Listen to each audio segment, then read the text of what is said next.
Hello, and welcome to another edition of Overcoming Illness. Can you believe it's already February? For those of you who don't know me, I'm Paula Denoncourt. I am a holistic health consultant, and this is Overcoming Illness. So, welcome to Overcoming Illness. Um, Welcome if you could be morning, afternoon, evening, doesn't matter. Good morning, good afternoon, good evening, no matter where you are in the world.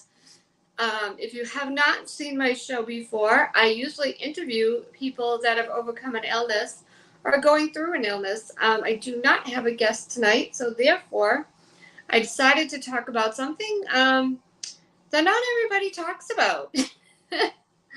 So let me tell you a little bit about myself, and then I'll tell you about what we're going to talk about tonight. Like I said, I am a holistic health consultant. I decided to do this show because I believe people need to hear people's stories of being ill, going through an illness, overcoming an illness, being a spouse, being a mom, apostle, pastor, whatever it might be. People need your stories of you witnessing or experiencing somebody that's ill. So if you haven't seen any shows or any of my shows at all, please go back and watch the replays.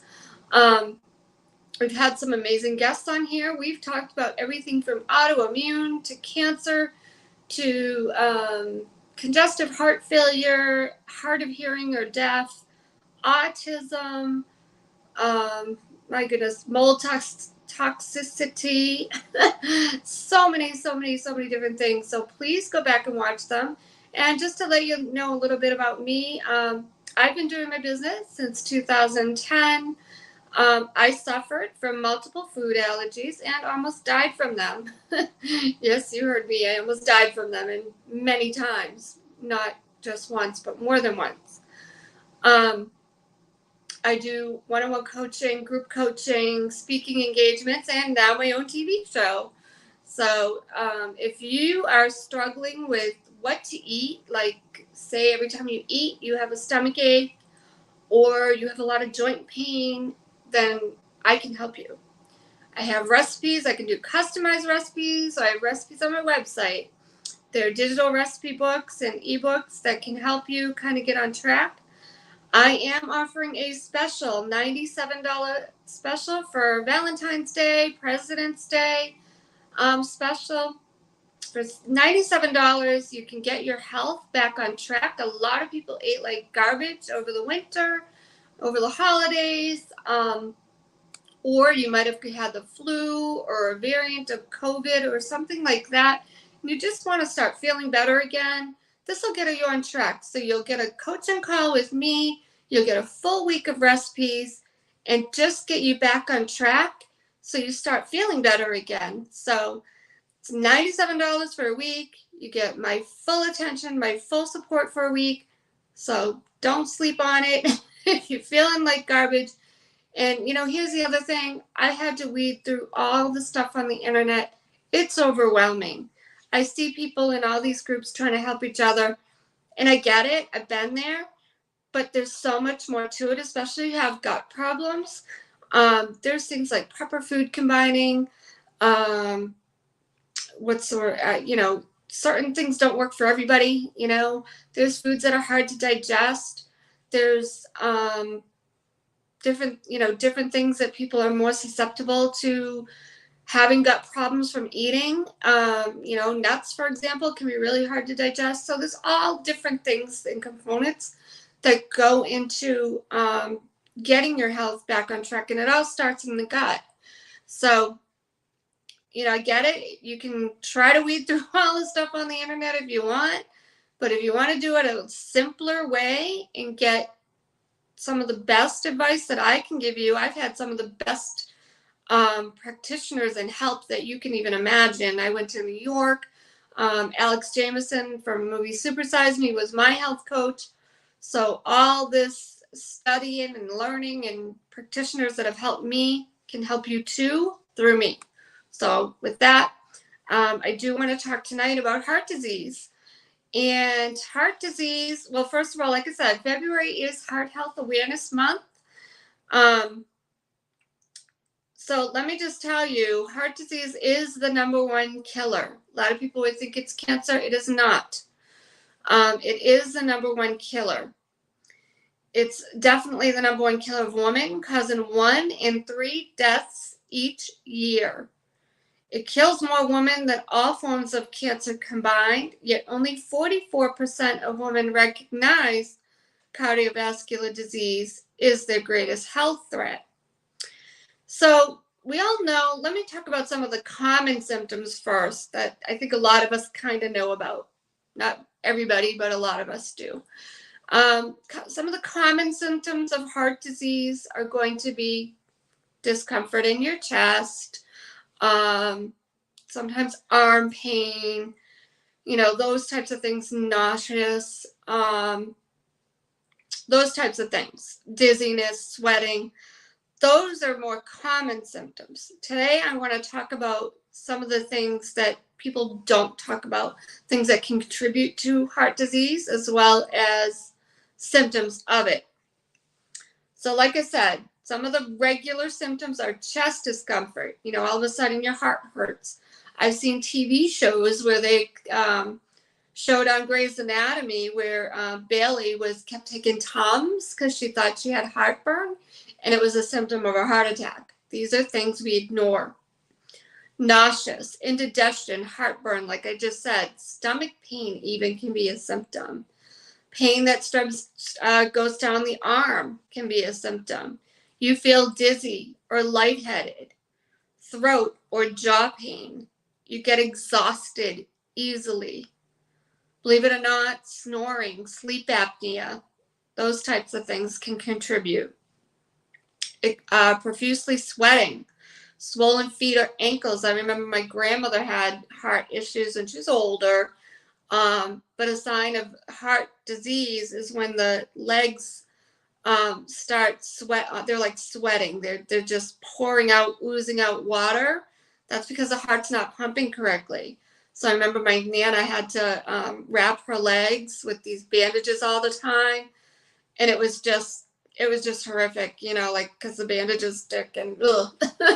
But that's what happens when you have a heart problem. It starts to show swelling, and then the water starts to ooze because your heart's not pumping correctly. And I do want to put out a full disclosure. Anything here is not medical advice meant to treat, cure, heal, or any illness. I am not a doctor. I'm not even a nutritionist or dietitian. I'm a health coach. So nothing here is meant to treat any illness, cure, heal, or anything like that. This is just educational purposes only.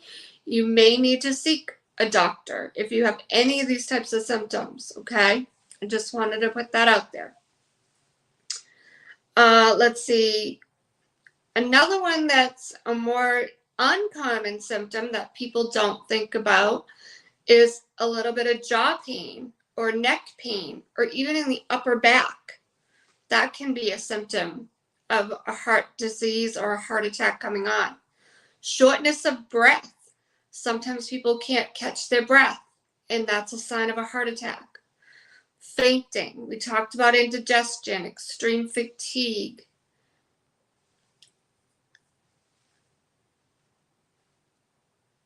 Let's see.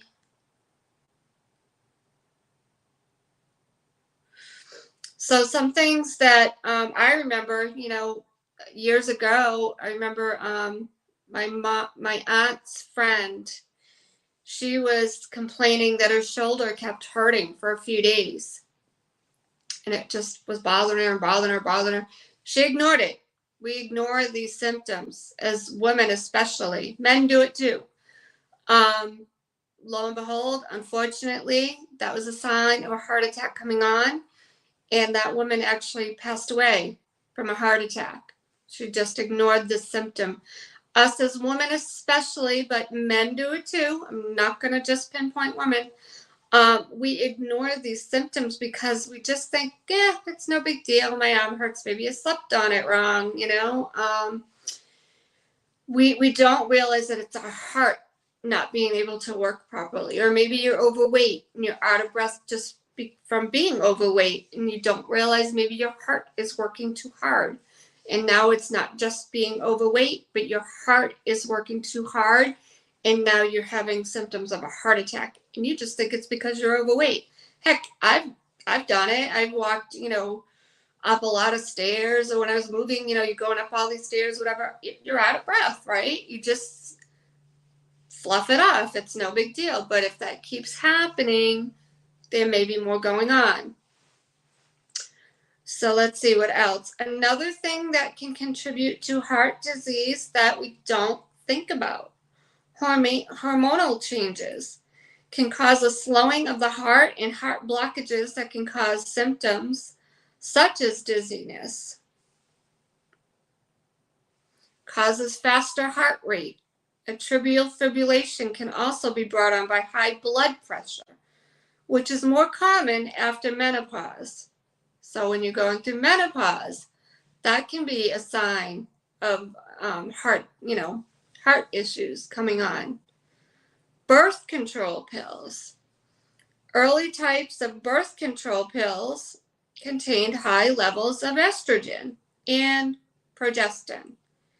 Taking these pills increased the risk of heart disease and even stroke, especially in women older than 35 who smoked. Birth control pills today contain much lower doses of hormones and are considered safer for women younger than 35 who do not smoke or have high blood pressure. So just some things to think about. Look in those little pamphlets that you get with your birth control. Is heart disease a symptom of taking that? A side effect, I should say, not really a symptom, but it could be a side effect of taking those birth control pills. Just keep that in mind. It might be in there. If you smoke or have other risk factors, birth control pills will increase your risk of heart disease and even blood clots. I remember reading about blood clots in the pamphlets I used to get, especially if you are older than 35. According to the American Heart Association, women who take birth control pills should have a yearly checkup. People who have these so-called, they call it a silent heart attack, are more likely to have non-specific and subtle symptoms. So let's talk about some of these non-specific symptoms. Talked about indigestion. They show this on TV shows. The flu. Sometimes you get flu-like symptoms. You start getting nauseous. You're sweating profusely. Or you start to get the pain in the chest, or like I said, the upper back. Now, sometimes, we do a lot of stuff around the house. You're carrying laundry around the house. Some people are carrying their kids, whatever it might be. You're moving stuff around, whatever. You might have think, maybe I just strained my back. Maybe I slept on it wrong. But you know what? That can be a symptom of a heart attack coming on. Another story I have way back when VHS was still available. We weren't using DVDs even yet. I remember seeing, we were over my mom's friend's house for Thanksgiving, I believe it was. And I remember seeing these VHS tapes underneath. And one of them was how to know if you're having a heart attack. Well, shortly after that, my mother's friend actually had a heart attack right around Christmas time. I believe she was already getting symptoms of a heart attack and was just trying to figure it out. Like, am I having heart symptoms? So she probably got the VHS tapes to see what's going on. Now we use the internet. We get on, WebMD and, all these different things to diagnose ourselves. But back then, she picked up a VHS tape, I believe. I don't know for sure. She didn't die from a heart attack, but she wound up having two heart attacks after Thanksgiving, if I'm not mistaken. She actually wound up dying from something else. It was an aneurysm in her stomach, of all things. But she was starting to get these symptoms and starting to look for answers. I think this is what happens. You start to get these symptoms and we ignore it. So that's why they call it a silent heart attack. Let's see. So we talked about the jaw, the upper back, the arms, excessive fatigue. So the reason you get a silent heart attack is when the flow of blood is blocked in the coronary arteries by a buildup of plaque. Studies differ, but some suggest that silent heart attacks are more common in women than men.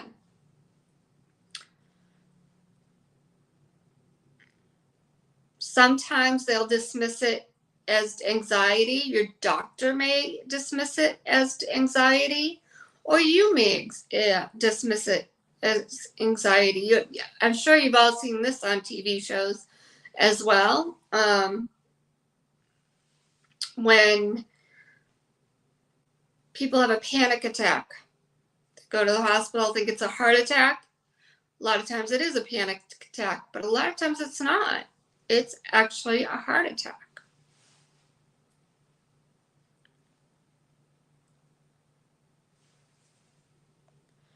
So what are some of the contributing factors? I think a lot of us know these contributing factors, but we'll go over them. One is high blood pressure. And how can you control your blood pressure, your high blood pressure? Well, one of the things I think a lot of us do know a lot about, but can't hurt to mention it. One thing that contributes to high blood pressure is stress. So by relieving some of the stress in your life, find a way to relieve it, whatever it is that works for you. If it's doing some gardening, if it's going and getting a massage, if it's going to the movies or watching movies, taking a hot bath, whatever it is, you need to release some of the stress in your life. For me, prayer works. But having a lot of stress in your life puts your body in fight or flight. That makes your heart work all the harder. And that's where the high blood pressure comes in. You see, I used to see, this isn't funny, God rest his soul, he's not even with us anymore, but we used to laugh at this, and it's not really funny, but we used to laugh at one of these deputies that worked at the jail with us. Whenever he got mad, you could see his blood pressure rise. Like his whole face would get red, his ears would get red. It was kind of an ongoing joke. We'd see the blood pressure rise. But you know what? He's no longer with us. Probably had major heart issues for a long time. And he just never really did anything about it. I don't know for sure. I can't speak for him. He's not here. But I remember that. I remember his face getting really red and his ears getting really, when he got mad, something, I don't know, one of the officers did something stupid, whatever it was. He would just instantly get all red. And, it was a lot of pressure on him. He was a deputy, he had to make big decisions, highly, highly stressful job. Never probably really addressed those issues. I'm not positive if he died of a heart attack, but he's no longer with us, and he wasn't that old. I'm 55. I want to say maybe 5 years older than me. Not that old. Another thing I noticed when I worked at a prison. So for those of you who don't know me, I worked in a jail for 22 years. I was a dispatcher. There were lots and lots of heart issues before I left. And these people were young. I worked in an all-male prison, so it was all-male correctional officers. It's a highly stressful job. I remember one guy, he had like 4 stents put in. And if I'm not mistaken, I think he did just pass away in this last year. I think I saw it on Facebook. He was like in his 40s, getting like 4 stents put in, had a few heart attacks. We had another guy he was, I don't know if he was quite 50 yet, had a heart attack. He was totally, retired from working at the jail. He was done. So I remember that. Another guy had a full-blown stroke on the job in his 40s. The nurse gave him an aspirin. It saved his life because the aspirin thinned his blood and it kept it from going up to his brain. But he was out of work forever, out of working in a prison system forever because he couldn't function the way he did before the stroke. But luckily, it took him a good year to get back on his feet. He actually he got a lot better. He does a lot of handyman stuff now, so he's fine. But it took him a good year to get back on his feet. He was in his 40s when that happened. I remember several correctional officers having heart issues when I worked at the jail. I worked at a jail, like I said, it was an all-male prison. I was in Massachusetts. They were stressed to the max doing a job like that, taking care of inmates. Ate like garbage. That's a very big factor. Another factor I truly believe, and again, this is probably not written anywhere, but I believe, and I believe some other people do too, another contributing factor can be, those energy drinks. A lot of them were living on energy drinks because they worked 11 to 7, or even if they didn't work 11 to 7, they do 3 to 11 and then stay 11 to 7. So they do a lot of doubles, a lot of overtime. So they needed those energy drinks to stay awake. Well, I think a lot of times what happens, they're having way too much caffeine in their body because they might do coffee, energy drinks, and that caffeine causes the heart to race. And then that can make your heart work too hard. You keep hearing this, young kids dropping in sports games, whether it's a soccer field or whatever it is, basketball game. You're hearing these young kids just drop like out of nowhere. I truly believe it. Like I said, this isn't written anywhere. This is just my own opinion. But I think a lot of it has to do with these like energy drinks. They're trying to just get pumped up, stay energized, and then their heart can't take it. They overdose in too much caffeine, whether it's like a Red Bull or whatever.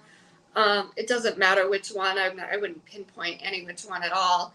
But they keep drinking that stuff, and it makes your heart go into overdrive. And now you're running and you're doing games and sports. Your heart can't take all that. It's just too much. So I believe it's a contributing factor. I mean, we have other contributing factors that there's no total proof that causes it, but it can be a contributing factor. And we all know about these. The processed foods with high sugar, high fructose corn syrup, that can be a contributing factor. High fat, like too much fatty meats. It's a contributing factor. Nobody says it causes it, but it can be a contributing factor. It can be hereditary. Heart disease can be hereditary. Smoking, those types of things. We talked about obesity. Obesity is a factor in contributing to heart disease. Age are also a factor in contributing to heart disease. But more and more people are getting heart problems and heart issues. I believe it's a combination of so many things. Poor diet, and then there's not enough exercise, not enough movement. The heart needs to get pumping. And this is another thing that a lot of us are going through, and I'm guilty too. I work from home, so I have a full-time job, and it's really hard to get moving all the time. So I think a lot of us are very sedentary. We're not getting enough exercise. That can cause heart disease or contribute to it because your heart's not pumping enough. It's not getting enough movement. So the circulation isn't getting going in your body. And then that's where like some people start to get those swollen legs and everything because they're just sitting. They're not able to move. Let's see.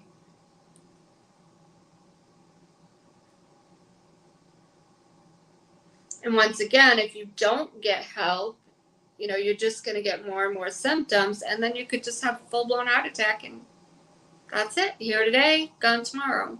I remember my dad used to say that, here today, gone tomorrow. You never know. But here's another one that I don't think a lot of people talk about, and that was what I promised I was going to talk about on this show. Bacteria from your mouth, including periodontal disease, can get into your bloodstream and set off inflammation in the lining of your arteries, which can lead to fatty buildup. And research shows that treating gum disease can lower the level of an inflammation marker called C, as in cat, C-reactive protein in your blood.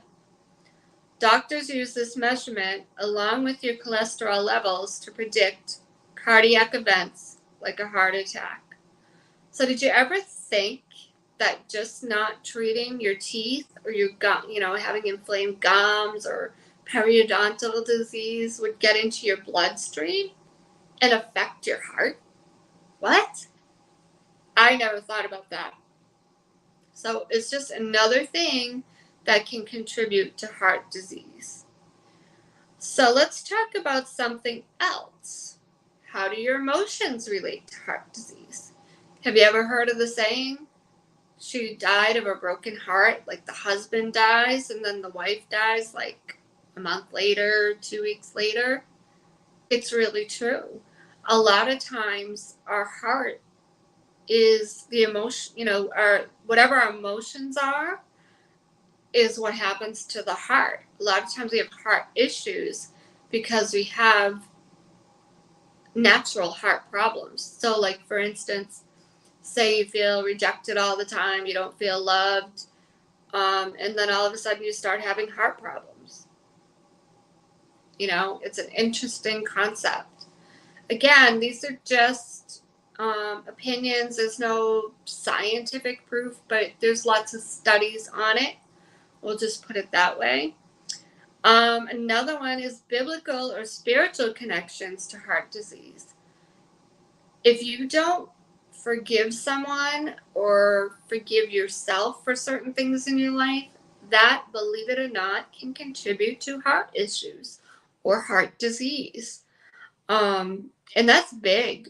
A lot of us can't, a lot of times we think we've forgiven someone or we think we've forgiven ourselves, but we haven't, and it stays in us, and it'll rear its ugly head in illness. And a lot of times it's heart disease. Forgiveness is a big one. It's a big one. So what are some ways we can prevent heart disease? I think we talked about a lot of them, but I'll go over them. For one, in diet, so we talked about salt. Salt can contribute to heart disease.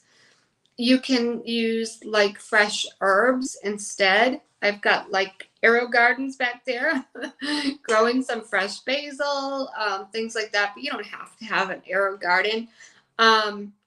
Use fresh herbs instead of salt and you'll be amazed. Quite a few years ago, I gave up salt for Lent and I never went back to using as much of it. I used to like dose it on everything because that was back in the day. We didn't have much for seasoning, so I used salt. And then I gave it up for Lent and I never went back to using a ton of it again. Give it a try. Start swapping out your salts. Start using Himalayan pink salt instead. Check with your doctor. If you do have high blood pressure or anything, I'm not sure if that'll still contribute. So please check with your doctor. Don't use everything I say. But you could use fresh herbs. You could do spices that are salt-free. If you don't want to do fresh herbs, use spices that are salt-free. They do have them out there. So start swapping that out. Use salt-free spices, use fresh herbs. Celery, if you dry it, believe it or not, makes an unbelievable salt. It's you can dry it out with a dehydrator if you have a dehydrator. So there's lots and lots of things you could do. There's actually seaweed, like dulse, tastes salty. That gives you minerals. It's spelled DULSE. D is in dog, U is an umbrella, L is in Larry, S is in Sam, E is in Echo. Dulse. It's little seaweed flakes. That's actually kind of salty. So things like that. But again, you have to be careful if you do have high blood pressure and you can't have like any salt at all. Certain things may carry a little bit of sodium, so you've got to check. Don't just do this with my word. Definitely check with your doctor, see if there's sodium in it that you can't have, whatever. But if you don't have high blood pressure and you just want to start swapping these things, then you could do that.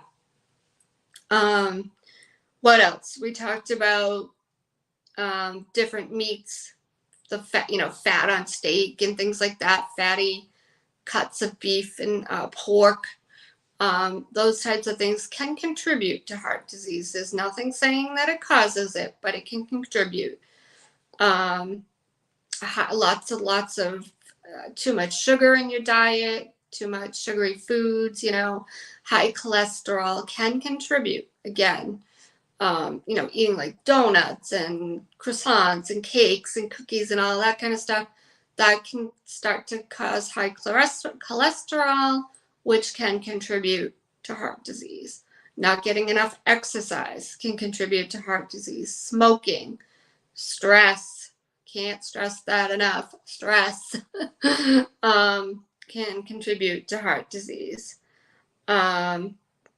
Another thing I remember doing a health presentation. It was for a few weeks long, and we talked about heart disease at a clinic back in Massachusetts. And I was amazed how much people didn't know about heart disease. I was amazed that they had defibrillators that they didn't even know how to use. I mean, granted, it's not rocket science. If somebody's having a heart attack, you can pick one of those things up and it pretty much talks you through it. But one thing I am thankful for, when I worked at the jail, they kind of gave us, like, we'd have CPR training. We had training on the defibrillators. Even if it's just a little bit of training, it's kind of good to just have your mind wrapped around how they work, because if somebody does go down, you're not sitting there like trying to figure out the machine. Even though it isn't rocket science, it tells you what to do. But still, you're stressed out. You're in that fight or flight mode if somebody drops next to you, right? Do you think you want to be reading instructions, even if it's an easy one?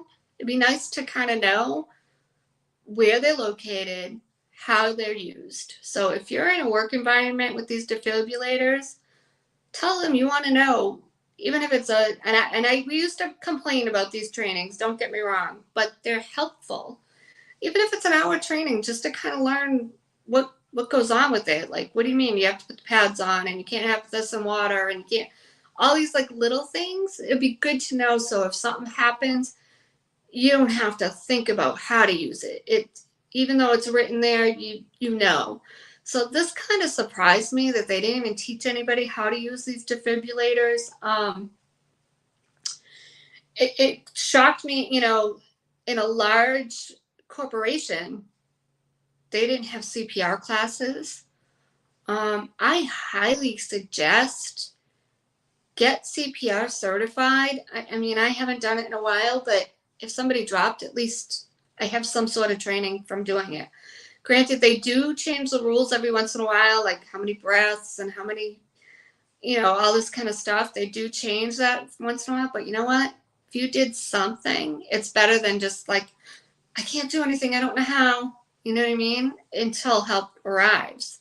So if you work in a corporation, highly suggest you tell your human resources department, hey, we want a little bit of training on this. If you don't, if you're just a business owner, if you're just an individual, go find CPR training, because I don't know if you're looking around lately, but more and more people are dropping from heart issues. Be ready if it happens around you. If it's one of your children, if it's one of your kids, if it's your husband, your mom, your dad, I don't care who it is. at least you have some sort of training to help until help arrives, till an ambulance arrives. So I just wanted to add that, like I said, being, in an environment where, like I said, we used to complain about getting these CPR trainings, like, oh no, I don't want to do this. But I'm glad I got that training. We had first aid responder training too, every couple of years. I'm glad I got that training.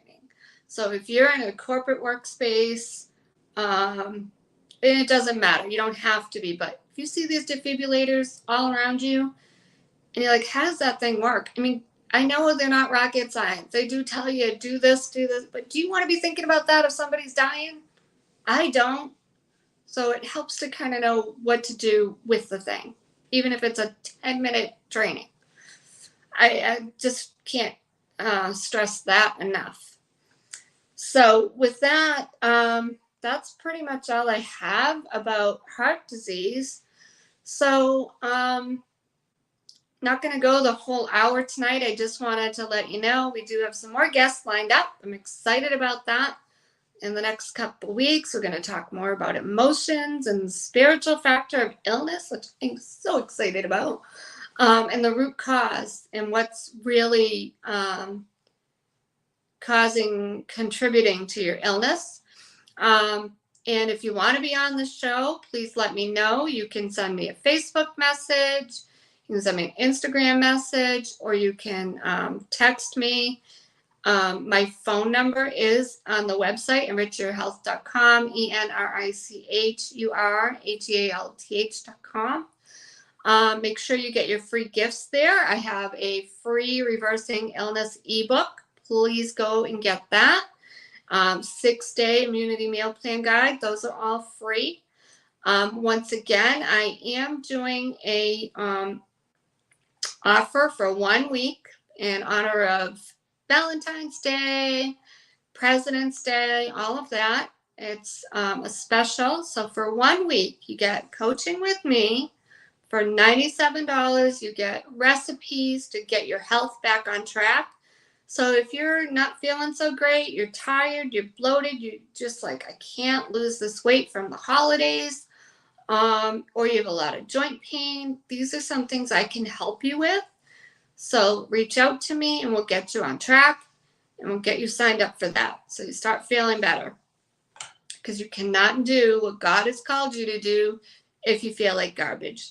It's that simple. All right. So with that, one other thing, I do offer business funding.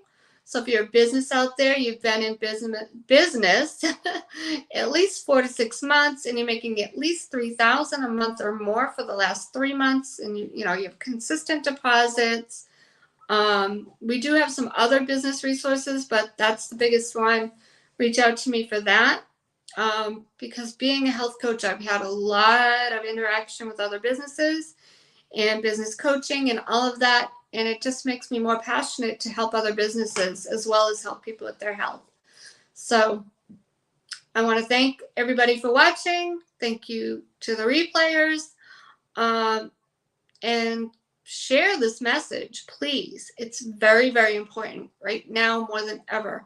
Once again, February is Heart Health Awareness Month.